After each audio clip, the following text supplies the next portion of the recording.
हम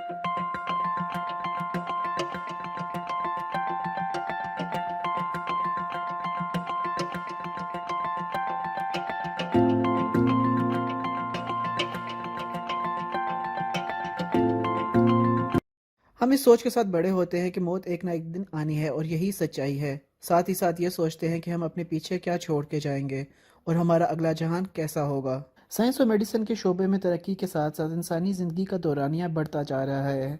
कुछ साइंसदानों का मानना है कि 50 सालों में हम इंसानों को मरने से रोकने के लिए कुछ चीज़ बना लेंगे। इस बात की गहराई में जाने के लिए हमें एजिंग प्रोसेस को देखना होगा। और फिजिक्स कहती है कि थर्मोडायनेमिक्स के 4 कानून हैं और दूसरा कानून वाज़े तौर पे कहता है कि एटम से बनी हुई हर चीज़ को जंग लगना है और आखिरकार उसने धूल बन जाना है। हम सब एटम से बने हुए हैं, हमारी बॉडी को भी थर्मोडायनेमिक्स के कानून पे पूरा उतरना है। पर इसका ये मतलब नहीं कि कानून को बदला या इसमें तब्दीली नहीं की जा सकती। पर फिजिक्स का कोई ऐसा भी कानून नहीं जो हमें एजिंग प्रोसेस को रोकने या इसमें पीछे जाने से रोक सके।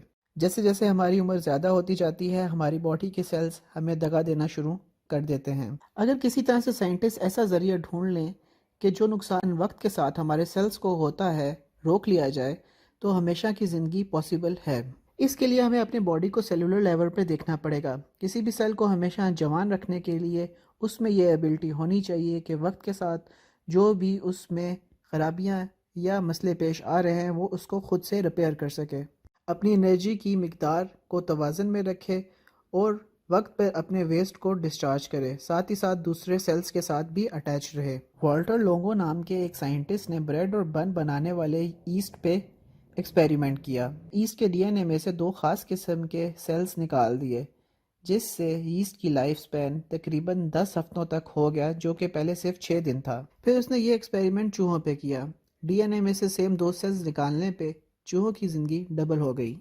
आप शायद ना जानते हो, साइंटिस्ट चूहों पे इसलिए एक्सपेरिमेंट करते हैं क्योंकि उनके जेनेटिक ब्लूप्रिंट्स इंसानों से मिलते हैं और 90% चूहों और इंसानों की बीमारियां एक जैसी होती हैं। अब पिछले कुछ सालों में एक स्टडी जो चूहों पे की गई, जिसके मुताबिक हमारी बॉडी में कुछ सेल्स होते हैं जिसे ज़ोंबी सेल्स कहा जाता है।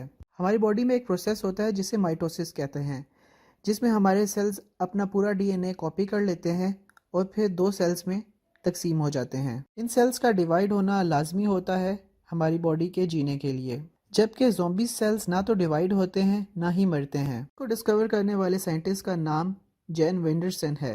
ये स्टडी चूहों में अब नॉर्मल तादाद में क्रोमोसोम्स पर थी और कैसे ये क्रोमोसोम्स कैंसर्स का बायस बनते थे। इसके चूहे जल्दी बड़े हो रहे थे, साथ ही साथ इनके बाल झड़ रहे थे और इनके आंखों का कलर भी धुंधलाता जाता था। सालों रिसर्च के बाद इसको आइडिया आया क्यों ना ज़ॉम्बी सेल्स को मारा जाए और देखा जाए इनसे चूहों की ज़िंदगी पे क्या असर पड़ता है। और 2011 में इंकशाफ हुआ कि इन सेल्स के मार देने से बहुत से असरात जो चूहों को बुढ़ापे में लेके जा रहे थे ख़त्म हो रहे थे।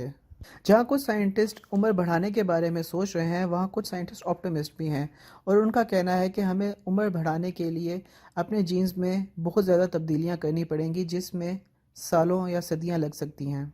और फिर यहाँ आती है हमारी रोबोट्स और आर्टिफिशियल इंटेलिजेंस। वैसे चले अगर हम मान लेते हैं कि हम किसी तरह से एजिंग के प्रोसेस को रोक भी लेते हैं, तो 2050 तक हमारी दुनिया की आबादी तकरीबन 9.5 अरब हो जाएगी और हमारी दुनिया की इतनी कैपेबिलिटीज़ नहीं है कि इस आबादी को सह सके।